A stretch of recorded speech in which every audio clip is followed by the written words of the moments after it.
За өдрийн мэдрэг хүргье. Тэгэхээр уул уурхайн бүтээгдэхүүний биржийн тухай бол маш чухал ачаал бүгдэлтэй хууль болчихдог.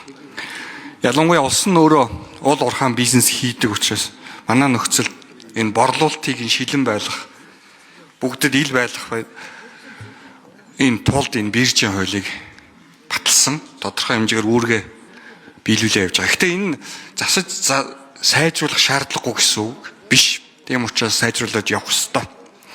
Ер нь бол уул уурхайн бүтээгдэхүүний борлуулалтыг зөвхөн гадагшаага чиглүүлж ирсэн нь өөрөө дотоодын боловсруулах үйлдвэрүүдийн хөгжил сөргөөр нөлөөлж байна. Нэмүү эртэг шингэсэн бүтээгдэхүүнийг гаргах энэ сэдлийг нь байхгүй болгож байна. Үүний нэг жишээ бол одоо манай дархан сэлэнг. Дархны төмөрлөгийн үйлдвэр бүтэн хүчин чадлаар ажиллаж чадахгүй байна. Мөн дархан хотыг тойрсон бага оврын хувийн аж ахуйн нэгжүүдийн боловсруулах үйлдвэрүүд бүгдээрээ хаалга барьсан. Ажлын байр байхгүй болсон. Иргэдийн орлого тасарсан ийм л байдалтай байна. Тийм учраас энэ хуулийг засаж сайжруулах, шинжилэн өөрчлөх нь энэ чухал байгаа. Энэ утгаар нь энэ хуулийн энэ төслийг бол хилцгийг дэмжиж байгаа. Энэ шинээр орж ирж байгаа энэ хуулийн төслийн 1-р зүйлийн 15 дээр нь заасан байна л да.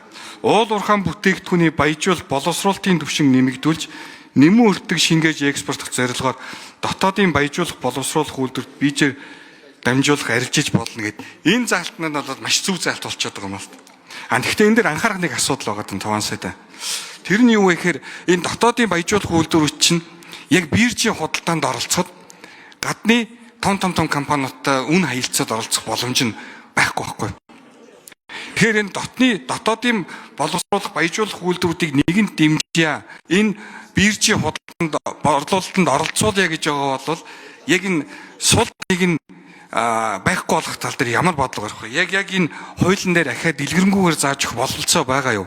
Ахаад засгийн газрын одоо журмаар ч юм уу шийднэ гэдэг байдлаар ингээ оролцох юм бол ахаал засварлах хэрэг гарч ирэх таарна. Яг боловсруулах үйлдвэр нь өөрөө бага агуулгатай хөтрийг л боловсруулж байгаа.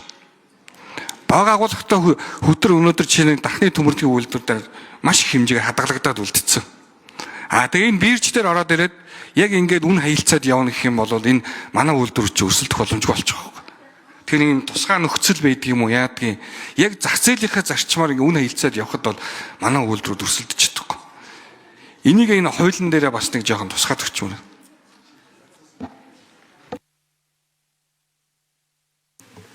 За Туван сайд. За Далаанбаатар гишүүнд одоо баярлалаа. Тэгээд энэ дэмжиж жагаад. За тэгээд бас асуудал нь ч гэсэн маш тодорхой зөв зүйтэй асуудлыг хөндөж байна. Ялангуяа энэ төвийн бүсээс дархан уул аймагт одоо үүссэн нөхцөл байдалтай холбоотой бас энэ тойргоо сонгогдсон гишүүний хувьд маш одоо нарийн сайн мэдээлэлтэй байгаа учраас энэ асуултыг бас асууж байна. 15 дээр энэ зохицуултыг оруулж ирсэн. За түрүү бид нар хэлээд байгаа энэ уул уурхайн биржийн тухай үед хэрэгжээд 2 жил болж байгаа. Энд ерөөсөө нэг концепцийн 2 л асуудал байгаа. Нэгдүгээрх нь уул уурхайн одоо бүтээгдэхүүнийг төрийн болон орон нутгийн өмчит, төрийн болон орон нутгийн өмчийн оролцоотой гэдэг ийм л компаниуд энд оролцсон. За дээрэс нь эндээс биржээр заавал гэдэг концепц явж байгаа. Хуулийн дээр байгаа заавал арилж байна. Тэгэхээр бид нар энэ биржээр оруулахаас өөр одоо гарц байхгүй. Тэгэхээр түрүү бас Ганбаатар гишүүний үгэнд ч гарч ирсэн энэ хуулийн амин сүнстэй холбоотой асуудал ярьж байгаа. Тэгэхээр амин сүнс нь бол заавал биржээр арилжих гэдэг дээр байгаа. За дээрэс нь дараагийн бас нэг одоо зарчмын асуудал нь бол экспортын чиглэх гэдэг энэ зарчим байгаа. Тэгэхээр мэдээж баяжуулах үйлдвэрүүд маань бас худалдаж аваад нэмээд дахин боловсруулалт баяжуулалт хийгээд экспортод гаргах зорилготой энийг нь бид нар бас дэмжиж одоо өгсөн гэдгийг хэлье. За дээрэс нь их хурлын одоо хэлц хэсгээ шийдчихэд хэлцүүлгийн шатанд одоо таны бүрэн эрэхтэр энэ дээр одоо зарчмын зөрүүтэй санал оруулах дээрэс нь ажлын хэсгээр ажиллаж заалт нэмэх гэсэн энэ одоо бүрэн эрэхүүд нь бол байгаа гэдгийг хэлье. Тэгэхээр таны санал нэг байна. За Далаанбаатар гишүүн тодруулж сууя. За баярлалаа. Тэгэхэд хилц хэсгийн шийдэгч юм бол ажлын хэсэг байгуулах юм бол ажлын хэсэгт орж ажиллах сонирхолтой байгаа гэдэг үгээр мэддэг тий.